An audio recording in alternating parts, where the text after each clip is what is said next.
একই জায়গাতে বসে আছে। ওই যে দেখছো বাঁশ গাছ, ওই যে।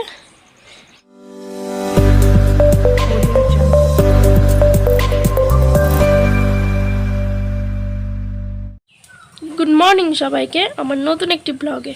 তো আশা করি তোমরা সবাই খুব ভালো আছো, আর আমিও আছি আজকে অনেকটা ভালো। দুদিন তোমাদের সামনে আমি আসতে পারিনি, শরীরটা ভীষণই খারাপ ছিল। ব্লগ করার মতো আমার মানে শরীরটা ভালো ছিল না, আর তারপরে ছিল না আমার গলাটা ভালো। এখনও বুঝতে পারছি আমার গলাটা কতটা খারাপ আছে। তো আজকে নতুন একটি ব্লগে তোমাদের অনেক স্বাগত, অনেক ভালোবাসা আমার পক্ষ থেকে। আজকে এখন থেকে আরম্ভ করছি আমার নতুন আরেকটি ব্লগ। তো আশা করি তোমাদের খুব ভালো লাগবে।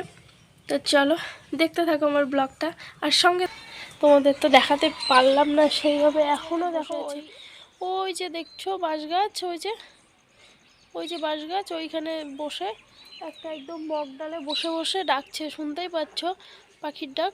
মানে আমাদের এই ছাদটা, তারপর কাকিমাদের ছাদ, তারপরে আরেকটা জেঠিমাদের ছাদ, তারপরে আরও একটা ছাদ আছে।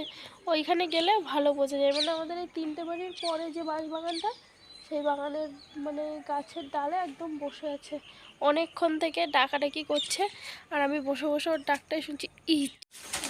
তো বন্ধুরা আমি চলে এসেছি আবারও আরেকবার রান্নাঘরে। এই যে ব্যাট কাপড় ভাজা করার জন্য। আগে তো রান্না করেছিলাম ভাতটা তো আমার হয়ে গেছে অনেকক্ষণ আগে। তো ভাবছি যে দুটো পাঁপড় ভেজে নিই, পাঁপড় দিয়ে ভাত খাওয়া যাবে। যেহেতু ডাল আছে, ডালের পাতে হচ্ছে আজকে সকালে বলেইছি তোমাদেরকে যে আমি করেছি হচ্ছে ওই লাউ চিংড়ি করেছি। তো লাউ চিংড়ি দিয়ে আর হচ্ছে এই পাঁপড় ভাজা দিয়ে আর ডাল দিয়ে খাওয়াটা হয়ে যাবে। তো এই যে দেখো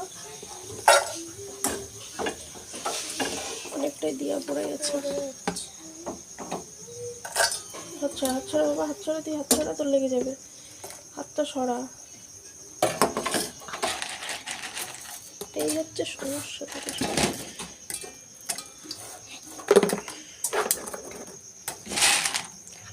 অল্প করে দিতে হবে।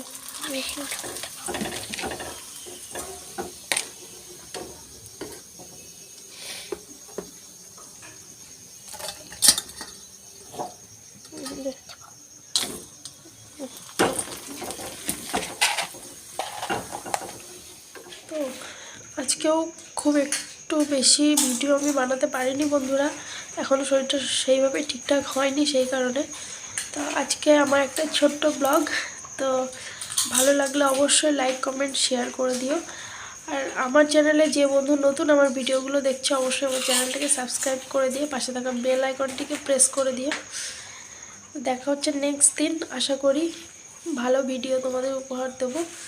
তো ততক্ষণ পর্যন্ত সবাই খুব ভালো থেকো, সুস্থ থেকো। তো ততক্ষণের জন্য tata, bye bye, take care.